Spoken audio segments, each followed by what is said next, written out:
네, 1:1 양육 가이드 영상입니다. 이번 양육 내용의 베이스가 되는 교재는 제가 들고 있는 이 책인데요. 제목을 보시면 아시겠지만 사실은 원래 이 교재는 새가족 양육만을 위해서 본래 만들어졌던 교재인데, 저희가 1:1 양육을 우리 청년부에서 진행하게 되었잖아요. 그래서 진행하면서 제가 교재를 좀 찾아보고 고민해 보다가 이 책이 간단하게 좀 함께 나누기에 나쁘지 않겠다라는 생각이 들어서 함께 쓰이게 되었습니다. 그래서 이 가이드 영상은요, 새가족 1:1 양육을 진행하시는 우리 새가족 리더분들과 또 우리 두드림 1:1 양육을 진행하시게 될 우리 순장분들을 위한 가이드 영상이다 라고 생각해 주시면 좋을 것 같아요. 영상 보시면 제가 중간중간에 뭐 양육 팁이나 조금 더 부연 설명 같은 것을 자막으로 넣어 놨거든요. 그래서 한번 확인해 보시고, 또 저에게 설명 들은 지 오래돼서 기억이 잘 안 나시는 부분들이나 좀 명료하지 않았던 부분들도 영상 보시면서 조금이나마 도움이 되시리라 생각을 합니다. 네, 그래서 양육을 위해서 수고해 주시는 우리 새가족 리더분들과 또 모든 순장분들에게 진심으로 감사드립니다.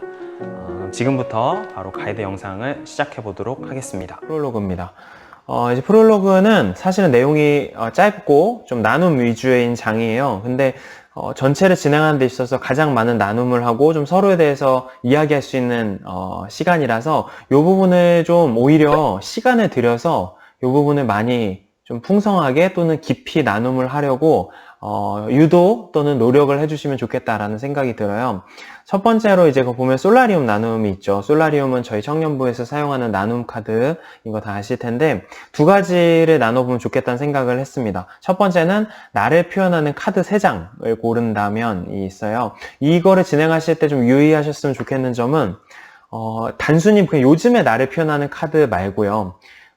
예를 들면 제가 뭐 요즘 난 너무 피곤한 것 같아 해서 뭐 잠자고 있는 그림을 고른다거나 이런 식의 어떤 진행이 아니고, 나는 원래 어떤 사람인 것 같은지, 나란 존재는 생각할 때 어떻게 표현할 수 있는지, 그러니까 나에 대해서 좀 더 본질적인 나에 대해서 고민을 해보고 그걸 좀 표현할 수 있으면 좋을 것 같아요. 그래서 이건 아마 인도하시는 분께서 먼저 좀 나눔해 주시고 또 듣고 이런 식으로 좀 진행되어야 되지 않을까 생각을 합니다.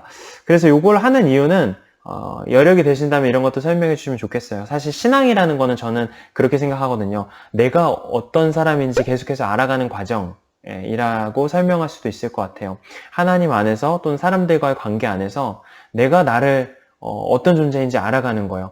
이걸 모르고 그냥 살아갈 때가 되게 많은데, 내가 뭘 좋아하고 내가 어떤 존재이고 나라는 사람은 어떤 사람인지 망각하고 그냥 살아갈 때가 참 많지만, 신앙의 힘은 멈춰서서 그것을 깨닫게 해주고 알아가게 해주고 또 관계 속에서 그것을 깨닫게 해주는 힘이라고 생각을 들어요. 그래서 앞으로 여정 속에서 또 계속해서 내가 누구인지를 알아갔으면 좋겠다, 이런 식의 어떤 의도가 있다는 거를 설명해 주셔도 좋지 않을까 생각이 듭니다. 두 번째로는 교회를 떠올릴 때 생각나는 이미지인데요. 이거는 좀 나뉠 것 같아요. 새가족 양육을 진행하시는 인도자분들께서는 그냥 교회라고 생각할 때 이 사람이 교회에 대한 어떤 선입견이 나쁜지 좋은지 이런 것들에 위한 나눔이라고 생각하시면 될 것 같고, 1:1 양육을 진행하시는 분들은 이미 사실 교회를 다니고 있는 사람들이잖아요. 그래서 1:1 양육을 진행하시는 순장분들은 우리 두드림 청년부를 생각할 때 떠오르는 이미지가 어떤가, 이 질문으로 조금 초점을 맞춰서 진행을 해주시면 좋을 것 같습니다. 네, 그렇게 해서 두 가지 이제 나눔을 좀 진행해 주시고요. 넘어가 보면 첫 번째로 이제 또 같이 좀 생각해 볼 것은 3가지 문이 있습니다. 교회로 오게 되는 통로는 무엇이 있을까요? 라고 되어 있는데요. 교회 또는 하나님 또는 진리로 우리가 향하게 되는 어떤 3가지의 창과 문이 있다라는 거죠.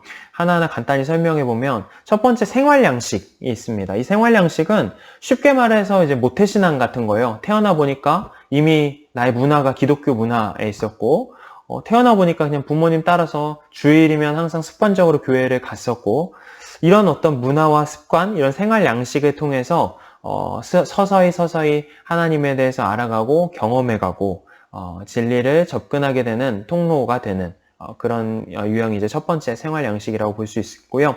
두 번째로는 경험, 체험, 위기가 있습니다. 살아가면서 그래서 우리가 다 뭐 겪는 어떤 고통의 문제가 있을 수 있고 또는 건강으로 인해 큰 뭐 병이 걸렸다거나 어떤 관계 문제가 생겼을 수 있잖아요. 그런 관계를 모든 어려움들을 회복하는 것들을 이제 경험하게 되는 거예요. 그런 고통에서 극적인 전환을 경험하게 되는 거고 이런 어떤 체험들이 아주 큰 계기가 되어서 교회나 또 하나님을 향하게 되는 하나님을 경험하게 되는 문이 될 수 있다라는 거죠. 세 번째로는요, 삶의 의미와 가치 이런 것들을 탐구를 추구하는 유형입니다.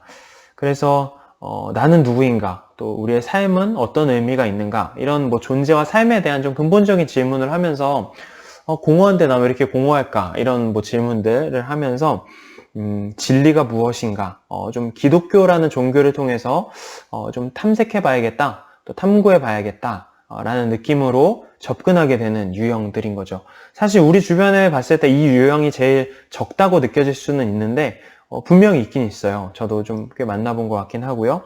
그래서 이렇게 크게 좀 거칠게 정리해보면 교회로 하나님에게로 향하게 되는 또 접근하게 되는 세 가지의 문이 이런 유형이 있다라는 거죠. 여기서 한 가지 더 중요하게 설명해 주셨으면 하는 것은요. 진리가 통합적이다라는 거예요. 이 말은 뭘 하고 싶냐면 결국은 우리가 이 세 가지 중에 어느 한 가지의 문을 통해서 들어오긴 하지만 건강한 신앙의 여정을 위해서는 결국은 이 세 가지 영역의 선순환이 필요하다라는 것이 굉장히 중요한 것 같아요. 그러니까 예를 들면 이런 거죠. 내가 생활 양식으로 모태신앙으로 시작했다 할지라도 거기서 그냥 머무르게 되면 우리가 진리를 온전하게 경험할 수 없는 거예요. 당연한 얘기지만 경험과 체험이 있어야 되고요. 또 경험과 체험과 함께 계속해서 하나님 어떠한 분이신지 알아가려는 탐구의 추구, 이성의 추구가 있어야 되는 거고요. 다른 것도 비슷해요. 내가 경험을 했어요. 극적인 경험을 하고 뭔가 체험을 해서 하나님을 알게 됐다라고 생각하면 그러나 그 경험을 통한 어떤 감정적인 체험들이 그렇게 오래가지 않거든요. 결국은 그것을 좀 지속할 수 있는 힘은 지적으로 내가 하나님 어떠한 분이신지 계속해서 알아가는 노력이 필요하고요. 또 하나 굉장히 중요한 건 이 생활 양식인 거죠. 우리가 모태신앙들은 사실 이 생활 양식이 별로 중요하다라고 안 볼 수도 있는데 정말 꾸준하게 지속적으로 해나갈 수 있는 어떤 습관의 힘, 생활 양식의 힘이 결코 무시할 수 없는 것 같아요. 그래서 단순히 감정으로 어떤 자극적인 체험만 바랄 것이 아니라 감정에 어떤 기복이 없다 할지라도 내 삶의 생활의 양식으로서 습관으로서 거룩한 습관을 쌓아가는 훈련들 이런 것들이 되게 중요한 거죠. 결국 다시 설명드리면 이 세 가지의 선순환이 필요하다라는 것, 그것을 통해서 우리가 진리에 대해서 온전하게 접근해 갈 수 있다라는 것을 생각해 보실 수 있을 것 같아요. 자, 여기까지 하시고 한 가지 또 나눔 질문을 하시면 좋겠습니다. 서로 같이 이야기를 해보세요. 당신은 어떤 문을 통해 들어왔고 이 세 가지 문 중에 나는 어떤 문을 통해 들어온 것 같은가를 생각해 보시고 이야기해 보시면 좋겠고요.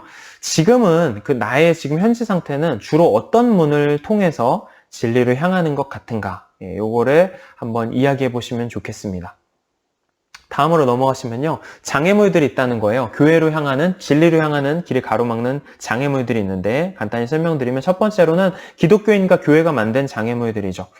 그래서 현실에서 사회적으로 비춰지는 모습, 언론에서 나타나는 모습들, 요즘 코로나 기간에 사실 이 부분이 더 쉽지 않아졌는데요. 어쨌든 이런 교회가 만들어 놓은 장애물 때문에 내가 예수님은 좋지만 교회를 봤을 때는 난 기독교 믿고 싶지 않아. 이런 식으로 말할 수도 있는 거고요. 교회의 현실의 교회와 기독교인들의 모습이 만들어낸 장애물 때문에 진리를 향하는데 어려움을 겪는 유형들이라고 생각하시면 될 것 같습니다. 두 번째로는 이제 지적인 장애물이죠. 성경을 보고 교회에 대해서 또 이 교리들을 듣다 보면 반드시 좀 불합리하다고 생각되는 지점들이 생기거든요. 성경 자체도 2000년 전에 기록한 책이기 때문에 지금의 문화와 역사와 사회와 완전히 다른 토대에서 기록되어졌기 때문에 지금 우리의 눈으로 봤을 때는 이상한 점들이 너무나 많아요. 그렇기 때문에 당연히 이제 지적인 호기심과 어려움들이 생길 수밖에 없는데 무조건 믿어라. 그런 거 의심하면 안 돼. 라는 어떤 흐름들이 사실 한국교회의 전통 안에 있었고요. 그런 것들이 장애물이 되어서 진리를 향하는 데 있어서 가로막는 길이 될 수 있는 거죠. 마지막 세 번째는요. 실존의 장애물이라고 써 있어요. 이건 뭐냐면 내 삶에 실제적으로 경험되는 어떤 경험들, 또 사회적으로 내 눈에 보여지는 어떤 현상들을 바라보면서 하나님의 존재에 대해서 의심하고 회의하게 되는 그런 유형이다라고 생각해 보시면 될 것 같아요. 우리나라에서도 세월호 사건이 있었고 또 여러 가지 재앙들, 지금의 또 코로나 상황들 속에서 우리가 생각하잖아요. 선하신 하나님이라면 어디에 계시는가? 하나님은 무엇을 하고 계시는가? 이런 실존적인 어떤 질문들이 있어요. 하나님이 나와 함께 하시다면 내 삶은 왜 이런가? 내 존재는 왜 이런가? 이런 질문들이 생길 수 있고요. 이런 어떤 실존적인 문제들, 이런 장애물로 인해서 생기는 어려움들이다라고 보시면 될 것 같아요. 이렇게 세 가지 유형이 또 거치게 나눔이 있다라는 거고요. 여기서도 마찬가지로 나눔 질문을 해보시면 좋을 것 같습니다. 당신과 같은 경우에 하나님을 알아가는데 또 진리를 향해서 나아가는 데 있어서 지금 나에게 있어서 가장 큰 장애물은 무엇인 것 같은가? 를 얘기해 보시면 좋을 것 같아요. 뭐 세 가지 전부일 수도 있고 또 이 중에 어느 하나일 수도 있을 것 같고요. 편하게 또 같이 이야기해 보시면 좋을 것 같습니다. 네, 프롤로그를 마무리하면서 이 전체 개념은 풍성한 삶으로의 초대예요. 풍성한 관계로의 초대인데 그 여정에 있어서 우리가 이 시작을 하면서 꼭 기억했으면 하는 중요한 한마디는 솔직한 질문은 솔직한 답변이 주어진다라는 이 프란시스 셰퍼라는 신학자의 한마디입니다. 분명히 아까도 제가 말씀드렸지만 많은 질문들이 생길 수밖에 없어요. 신앙을 이성적으로 또 진지하게 접근하다 보면, 하나님에 대해서 진지하게 생각하다 보면, 또 성경에 대해서 진지하게 탐구하다 보면 수많은 질문들이 생길 수 있거든요. 때로는 그 질문의 수위가 내가 이런 생각해도 되나? 내가 믿음이 없는 거 아닌가? 라는 생각이 들 정도로 수위가 강한 질문들이 들 수도 있습니다. 그러나 제가 드리고 싶은 말은 어떤 질문이라도 솔직하게 스스로 계속해서 해나가시면 좋겠어요. 그 질문을 해나갈 때 여러분의 신앙이 단단해질 수 있는 것 같고요.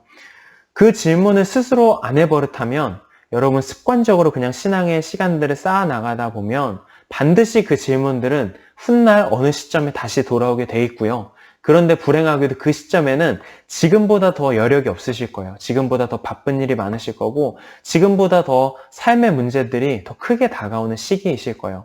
청년 때보다도요. 그러니까 그때는 이제 더 이상 고민하지 못하고 쉽게 신앙을 포기하거나 아니면 뭐 머리 아프게 이런 거 생각하냐 그냥 대충 믿자 하는 식으로 이제 선택을 하게 되는 거죠. 그러면 어떤 선택을 하든 간에 우리 신앙이 건강해질 수 없다라는 것을 기억하시고 이 청년의 시기부터 솔직하게 계속해서 질문해 가고 고민해 가고 답이 당장 나오지 않더라도 함께 생각해보는 훈련들을 해보시면 좋겠습니다. 네, 여기까지가 인트로였습니다.